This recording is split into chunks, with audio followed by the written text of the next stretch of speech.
Member parliament, हमारे देश की,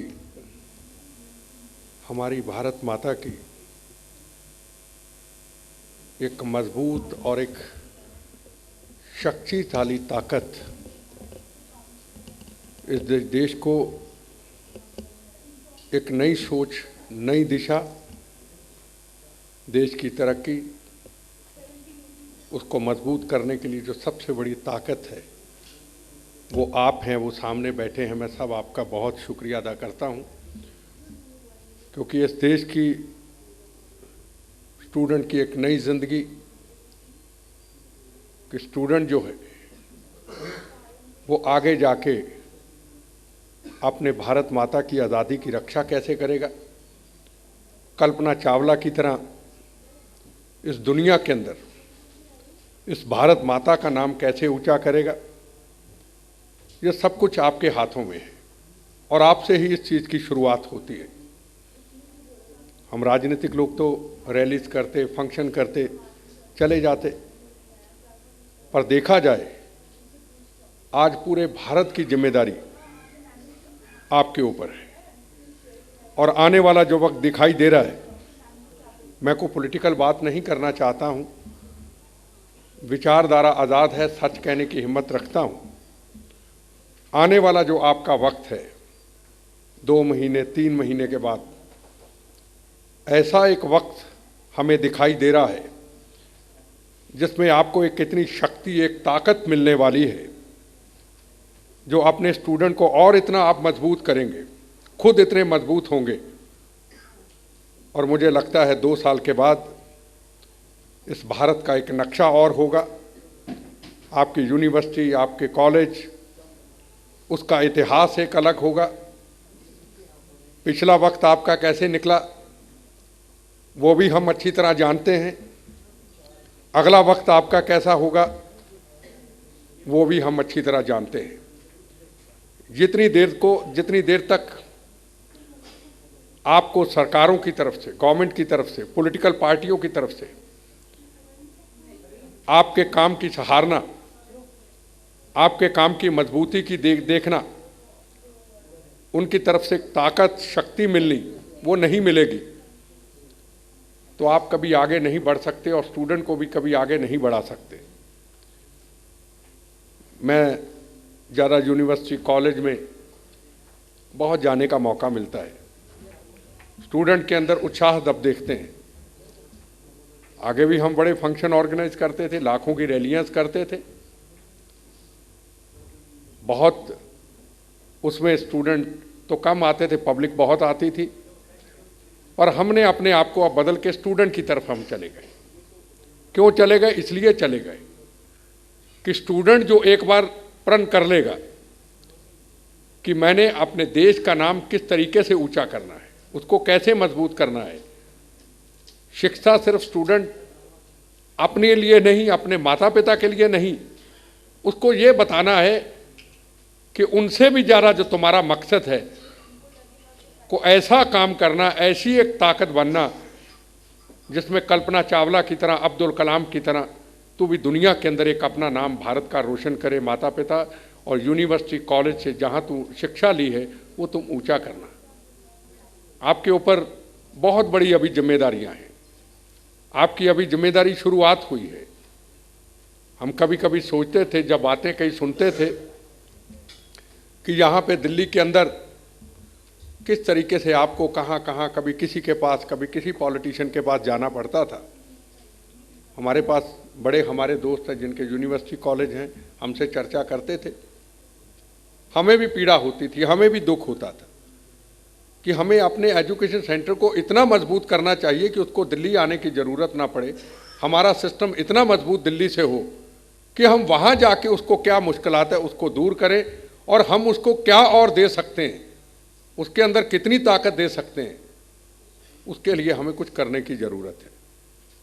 पॉलिटिशियन बन जाना, मंत्री बन जाना, ये कोई बड़ी बात नहीं है। सवाल ये है कि हम अपनी जिम्मेदारी को कैसे समझें। अगर हम किसी पद पे बैठे, किसी मंत्रालय में बैठे, हमारी जिम्मेदारी क्या है? हम भी अपने टाइम पे मिनिस्टर रहे, हम भी यूथ कांग्रेस के प्रेसिडेंट रहे। हमें संकल्प किया था कि हमारे जिम्मे जो काम है उस काम को किसी भी तरीके से पूरा करना है, चाहे उसके लिए किसी चीफ मिनिस्टर का फोन आए, चाहे पीएमओ से फोन आए, चाहे कितना भी बड़े से बड़े लीडर का पॉलिटिकल प्रेशर हो। नहीं, जो सच है उस सच को करना है और सही काम है उसको करना है।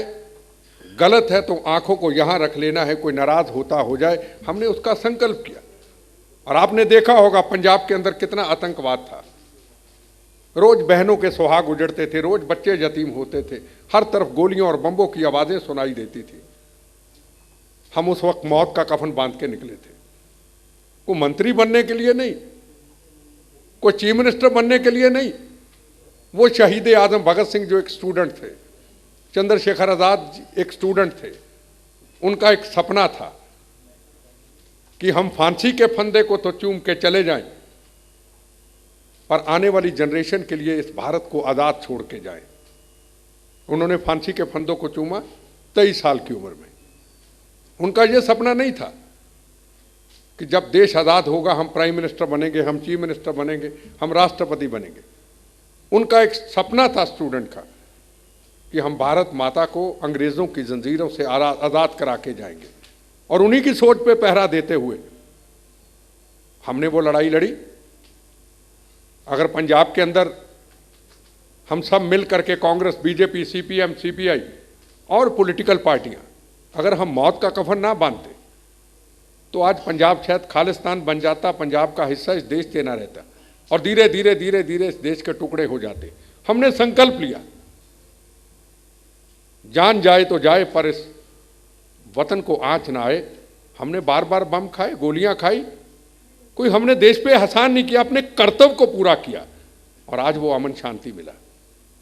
और आने वाला वक्त मैं आपको जरूर कहूँगा कि वक्त बहुत अच्छा आने वाला है। वो ताकत, वो शक्ति जो आपके हाथों में है उसको आपको और मजबूती मिलेगी। हमेशा लीडर वो होना चाहिए जो हर दायरे के अंदर, चाहे बिजनेस हो, चाहे एजुकेशन सेंटर हो, चाहे कोई भी काम हो, उसको समझने की कोशिश करे, आंखों से समझे, बातों से समझे। ये नहीं कि किसी ट्रेन में चले गए, किसी गरीब आदमियों के घरों में चले गए या कहीं और चले गए, स्टूडेंट के अंदर चले गए। इसको समझना नहीं होता। इस भारत माता को समझने के लिए जिंदगियां लग जाती है। जहां छत्रपति शिवाजी महाराज, जहां महाराणा प्रताप, शहीद आजम भगत सिंह, राजगुरु सुखदेव, मंगल पांडे, जलियांवाला बाग के हिंदू, मुस्लिम, सिख, ईसाइयों ने खून से लथपथ होकर इस भारत को आज़ादी लेके दी। क्या हमारा भारत इतना कमजोर, इतना सस्ता हो गया? क्या हमने भारत माता को एक धर्मशाला समझ लिया? कल को मेरे बच्चे बाहर से पढ़ के आते हैं और आके मुझे ये कहें, बड़ी सोचने वाली बात है, आके जो मेरे बच्चे कहें, पापा पापा आप तो बहुत मजबूत मिनिस्टर रहे, नरसिम्हा राव के बाद दूसरे नंबर पे थे, हमें तो बस एमएलए बना दो, हमें तो चीफ मिनिस्टर बनना है। और उन बच्चों को जरूर यह समझाऊंगा, बच्चों हम जब राजनीति में आए थे 12 साल की उम्र में गंदी नालियां भी साफ की थी, वो गटर भी, मेन होल भी लगवाए थे जहां हमारे बुजुर्ग, हमारे बच्चे गिर जाते थे।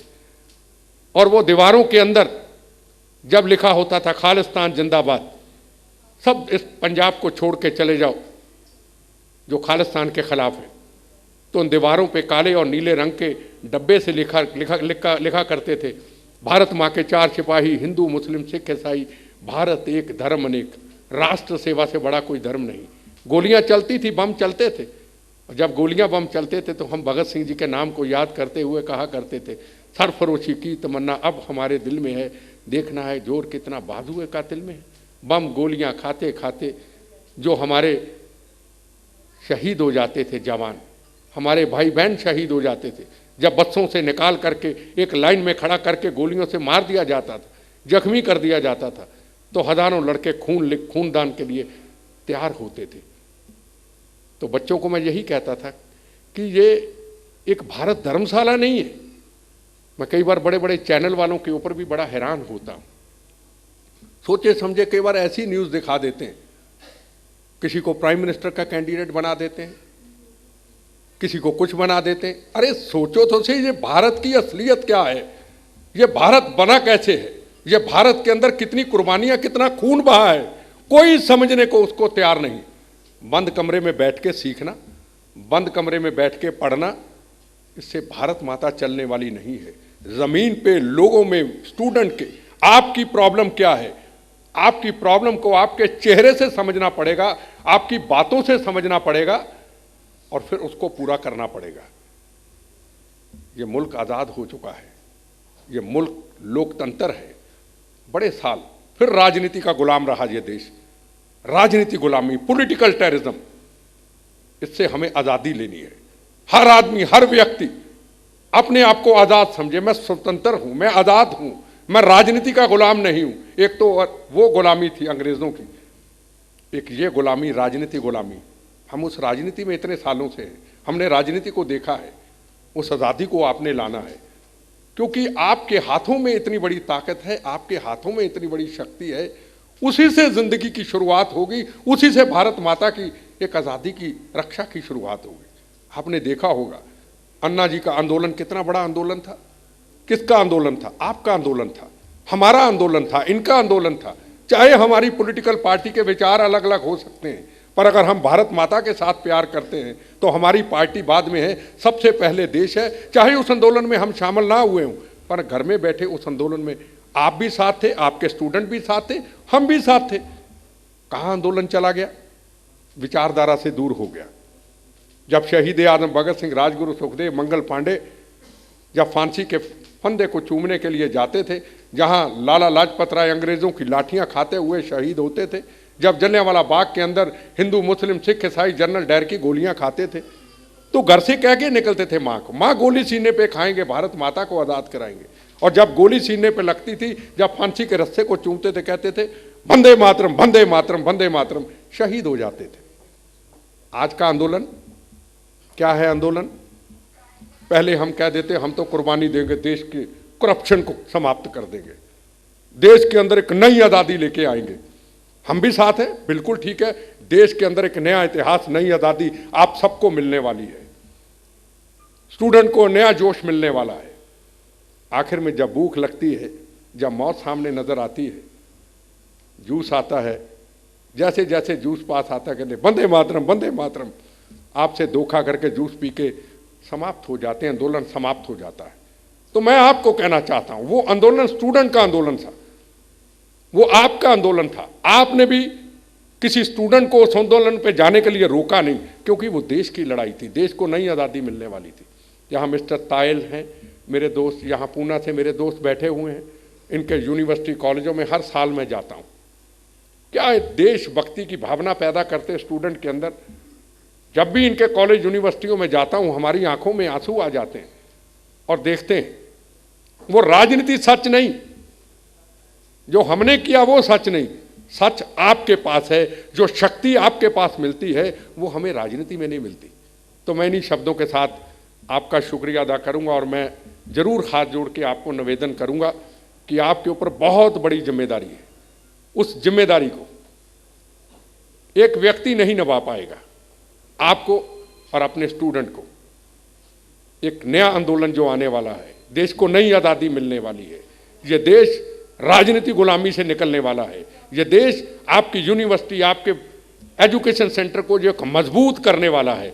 उसके लिए आने वाले वक्त के अंदर आपको विचार करने होंगे, आपको नए सुझाव देने होंगे, आपको किस तरह की कठिनाइयाँ आती हैं, उससे किस तरीके से निकलना है, किस तरीके से आज़ादी के साथ हम स्टूडेंट को और आके लेके जाना है, जिसमें कोई अब्दुल कलाम बने, कोई किरण बेदी बने और कोई कल्पना चावला बने। इन्हीं शब्दों के साथ आपका शुक्रिया अदा करता हूँ और आपसे वादा करता हूँ, जो एक हमारा मिशन है, जिसके लिए हमने लड़ाई लड़ी है और अभी लड़ाई लड़ रहे हैं आतंकवाद के खिलाफ, वो हमारी बम्बों से बची हुई ज़िंदगी, वो आखिरी दम तक हम आपसे वादा करते हैं, क्योंकि आप हमारे गुरु हैं, आप हमारे सब कुछ हैं, आपको हम सब कुछ बड़े से बड़ा मानते हैं और आपसे ये वादा भी करते हैं, आखिर में ये जान हथेली पर रखकर कुछ कर दिखलाने आए हैं, है कफन का टुकड़ा जेबों में, कुछ कर दिखलाने आए हैं। वंदे मातरम, जय हिंद।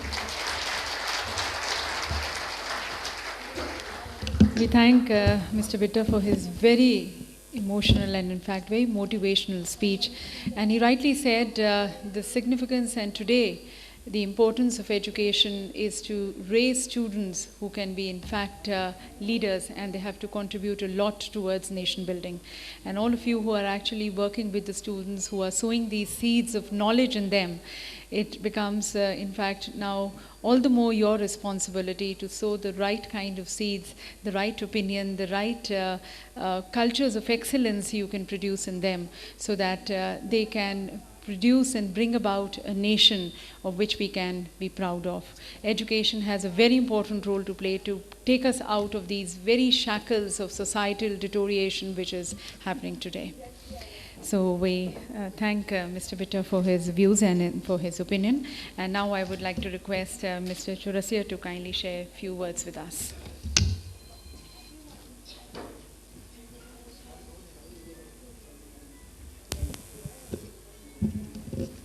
आदरणीय बिट्टा जी और जो भी ऑर्गेनाइज़र हैं सबको धन्यवाद देता हूँ। मुझे ज़्यादा कुछ नहीं कहना है, बिट्टा जी ने अच्छा खासा आप लोगों को का मन देशभक्ति के लिए और जो सही मामले में उनके साथ गुजरे हुए वक्त की कहानी आपको सुना रहे थे। कहते हैं ना, जाके पाँव न फटे बेवाई वो क्या जाने पीर पर आई। जब तक आदमी पर गुजरता नहीं है उसको एहसास नहीं होता है। बोलने के लिए होता है, दिल से नहीं होता है। बिट्टा जी आज जो बोल रहे थे मैं पहली बार सुना, दिल से बोल रहे थे। मैं एक दो उदाहरण आपको दूंगा। एजुकेशन की बात कर रहे थे शशि थरूर जी, और अच्छी बात उन्होंने कही रूरल एरियाज, आदिवासी एरियाज के लिए। आप जितने अभी एजुकेशन के काम कर रहे हैं मैं तो आप सबको बधाई देता हूँ, लेकिन जो सरकार की पॉलिसी है, जो जिन गांवों तक एजुकेशन को पहुंचना है वहां हम कर नहीं रहे कुछ। नाम के लिए सरकार की देखिएगा, स्टेट गवर्नमेंट निकालती है, इतने बच्चे हमारे चले गए स्कूल जाने लगे, उस स्कूल की हालात क्या है, वहाँ टीचर्स ही नहीं है। मैं एक उदाहरण मैं अपना आप पेश करता हूँ आपको। मैं जिस स्कूल से गांव के पढ़ करके आया, मैं जेएनयू में पढ़ाई की, आज अभी तक अब उस गांव में जिस स्कूल में पढ़ा वहाँ बिल्डिंग नहीं। मैं एमएलए बना तो वहाँ बिल्डिंग बनवाया, अब बिल्डिंग बन गई तो टीचर नहीं, अब एमएलए टीचर तो दे नहीं सकता। अब वो नाम के है कि बच्चों का एडमिशन हो गया, लेकिन बच्चों को पढ़ाएगा कैसे। हम थे तो वहाँ 3 टीचर थे, उन्होंने अच्छी तरह से हमें पढ़ा अपना बच्चा समझ करके 5th तक। 6th में मैं एक दूसरे स्कूल में गया, 8th क्लास में वहाँ होता था एडवांस मैथमेटिक्स और एलिमेंट्री मैथमेटिक्स। एडवांस मैथमेटिक्स बहुत कड़ा होता था। वहाँ हम लोगों को इंग्लिश भोजपुरी में पढ़ाना सिखाया गया, इंग्लिश को भोजपुरी में पढ़ाते थे। 5th तक तो ABCD भी नहीं पढ़ाया। तो 8th के एग्जाम में मुझे एडवांस मैथमेटिक्स में तो 100 आया, और नेक्स्ट जो शहर के बच्चे थे, शहर में मैं चला गया था, हमारे नेक्स्ट 22 था, इतना वो टफ पेपर था। लेकिन इंग्लिश में मुझे 14 आया और टाउन के बच्चों को 50, 60, 70 नंबर आ गए। तो मुझे हेडमास्टर ने बुलाया, तो मतलब देखो साहब, मैं एडवांस मैथमेटिक्स में ला सकता हूँ तो इंग्लिश में भी ला सकता हूँ। अब एक बात बताओ, मैं यहाँ पहुँचा तो आपके टीचर भोजपुरी में तो इंग्लिश पढ़ाता है, तो मैं क्या बोलूँ बताओ। बोले मुझे आप ही बता दो। उस हेडमास्टर ने खुद मुझे अलग से इंग्लिश की ट्यूशन दी और 6 महीना में मैं इंग्लिश में भी टॉप कर गया। मैं आपको ये कहना चाहता हूं कि बच्चों का बेस मजबूत कर देंगे ना, language hardly matters, subject hardly matters. आप मैथ्स पढ़ा दो कि इंग्लिश पढ़ा दो, अगर उसका बेस मजबूत है। आज यही हो रहा है, गांव के स्कूलों में बच्चों का बेस मजबूत नहीं होता है, इसीलिए हर स्टेट में चोरी से बच्चे पास करते हैं, और जो थोड़े जेन्युइन निकल जाते हैं वही यहाँ कॉलेज में आते हैं, आपके इंजीनियरिंग और मेडिकल कॉलेज में आते हैं। हिंदुस्तान इतना ही नहीं है। अगर पूरे हिंदुस्तान में शिक्षा की अच्छी पहल हो, अच्छे एडमिनिस्ट्रेटर हो, तो आज आप रोजगार की बात कर रहे हैं। अभी मैं एक टीवी चैनल के डिबेट में था, डिफेंस के लोग थे। हमने देखो साहब, मैं तो उस हिंदुस्तान की कल्पना कर रहा हूं आने वाले 10 सालों में, और तब हमारे युवाओं को रोजगार मिलेगा कि अमेरिका के फाइटर प्लेन पर लिखा हो मेड इन इंडिया।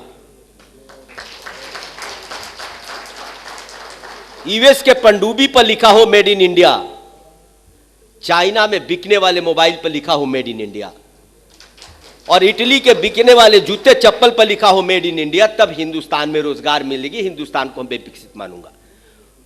और आप जब एक काम हम कर देंगे तो आज 60 रुपया $1 के लिए देना पड़ता है, $1 के लिए $10 उनको देना पड़ेगा। उस दिन हिंदुस्तान की बात हम करेंगे, उस हिंदुस्तान। और हो सकता है जब हम आजाद हुए तो $1 $1 था। 1915 में हम गुलाम थे, तब भी $1 में $15।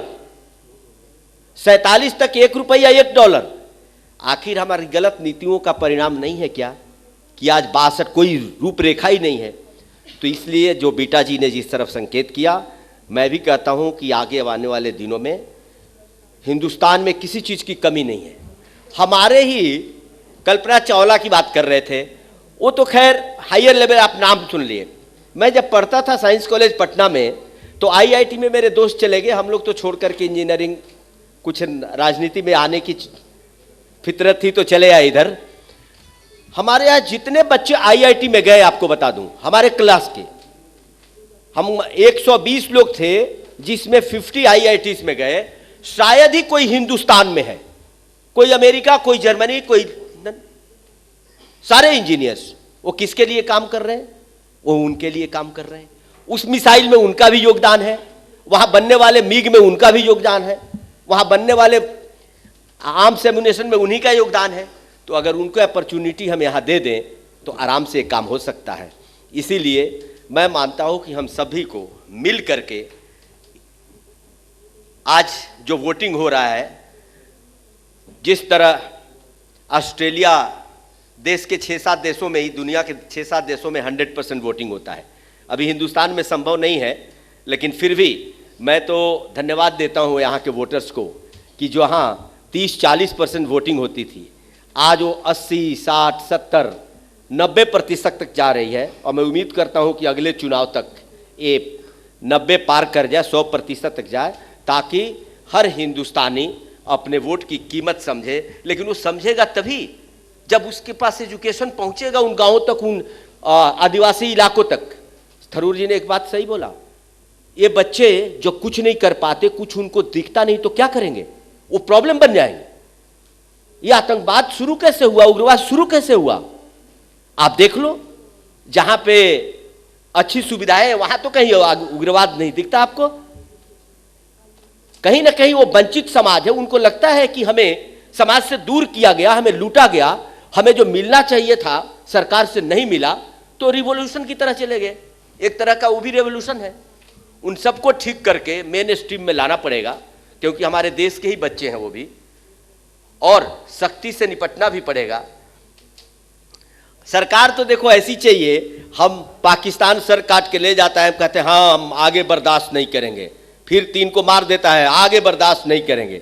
अरे शासक तो ऐसा होना चाहिए जिसके डर से पाकिस्तान और चाइना को डर लगे कि कहीं हिंदुस्तान मेरी टेरिटरी में घुस नहीं जाए।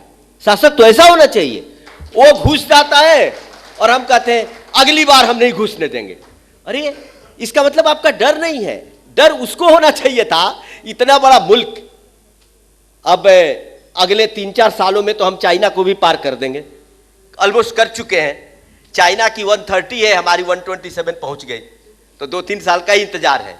लेकिन इस जनसंख्या को, इसको हमें एसेट बनाना है, और एसेट तभी बनेगा जब हर फील्ड में, चाहे वो इंडस्ट्री हो, चाहे कृषि हो, चाहे एजुकेशन हो, विकास उसी को कहते हैं जो हर फील्ड में हो। लेकिन यहां तो पताल से, जमीन से लेके आसमान तक लूटने की जहां परंपरा हो गई है, उससे विकास नहीं होगा। इसी को, जो पैसे बाहर जा रहे हैं, इस पैसे को वापस ला करके, ये हमारे पैसे हैं, इससे देश के विकास में लगाना पड़ेगा, तभी जाकर के हिंदुस्तान सुपर पावर बन सकता है। और हिंदुस्तान के पास ही कुवत है। आपको बता दूं, आपको ऐसा लग रहा होगा कि अमेरिका बहुत अमीर है, उसकी यहां सड़कें बन गई हैं, चाइना बहुत अमीर है, इटली बहुत अमीर है। इस गलतफहमी में मैं तो कम से कम नहीं हूं। जितने हमारे लाखों लाख, सैकड़ों लाख करोड़ रुपये बाहर गए, वो पैसे कहां गए? वो सारे स्विस बैंक से, सभी जगह से निकाल करके यूरोपियन कंट्रीज को, अमेरिका को गए, जिससे वो विकास करते हैं आपके पैसे से। हमारे पैसे से उनकी सड़कें बन रही है और हम उनसे भीख मांग रहे हैं सड़क बनाने के लिए, वर्ल्ड बैंक से लोन ले रहे हैं। ये क्यों? इसलिए कि जिनको हमने इंस्पेक्टर बनाया था, कहीं ना कहीं उन्होंने हमारी इकोनॉमी की, हमारे देशवासियों के सम्मान की रक्षा नहीं किया। इसीलिए मैं मानता हूं कि परिवर्तन तो दिख ही रहा है आगे, लेकिन परिवर्तन अच्छे के लिए हो, इसी शुभकामना के साथ आपका बहुत बहुत धन्यवाद। जय हिंद, जय Bharat.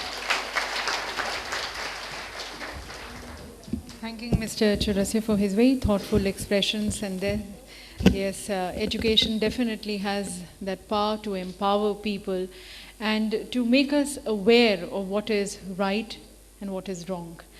And that is where this country definitely requires more and more seeds of education to be sown so that we can empower the people at the last mile so that they can take more informed decisions.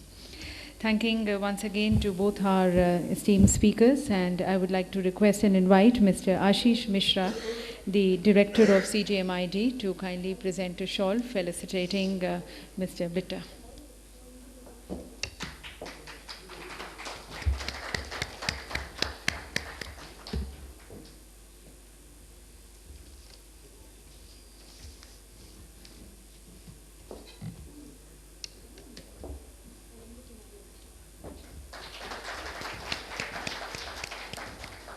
And may I invite Mr. Praveen Kumar to kindly felicitate Mr. Chaurasia.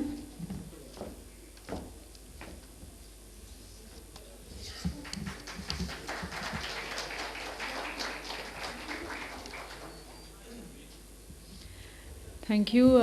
Thank you to all of you also, ladies and gentlemen. Once again, congratulations to you. Ladies and gentlemen, may I request you all to also join us for a group photograph. एक बारी फिर से बिट्टा जी से, चौरसिया जी से request करना चाहूँगी. All the awardees, you may please join us for a group photograph. We also have the individual interviews by the media outside, and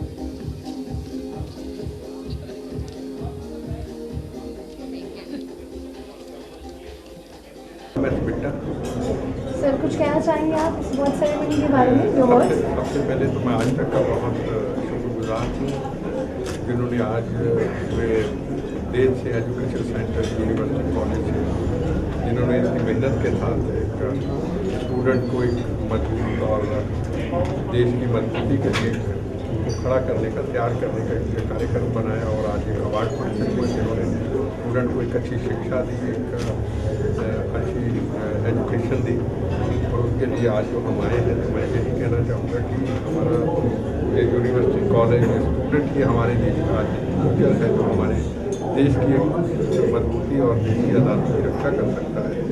तो मैं आज तक बहुत शुक्रगुजार हूँ, उनका बहुत बड़ा Thank you so much. Started in 1999 with 97 students, and as on date we have more than 2,500 students and running various disciplines, and a long way to go. Thank you so much, sir. Thank you so much for joining us. Thank you. Just a minute. I'll tell you. Then start. Direct. Okay. नहीं हाँ ठीक है, इतना mic का ठीक है? हाँ ठीक है. Hello sir. Your good name? मैं भाईजान काजी के नाम से मुझे जानना चाहता हूँ। सर कैसा लग रहा है आपको? आपने कौन सा अवार्ड जीता है? सबसे पहले आप ये बताइए। हमारे कॉलेज को, हमारी संस्था को ये आपकी वर्ल्ड वाइड अचीवर संस्था की तरफ से ये महाराष्ट्र के अंदरूनी पार्ट के अंदर बेस्ट कॉलेज करके पिंपरी चिंचवड़ इंजीनियरिंग कॉलेज को ये congratulations. And आपको इस टाइम कैसा लग रहा है इस समय? बड़ा समाज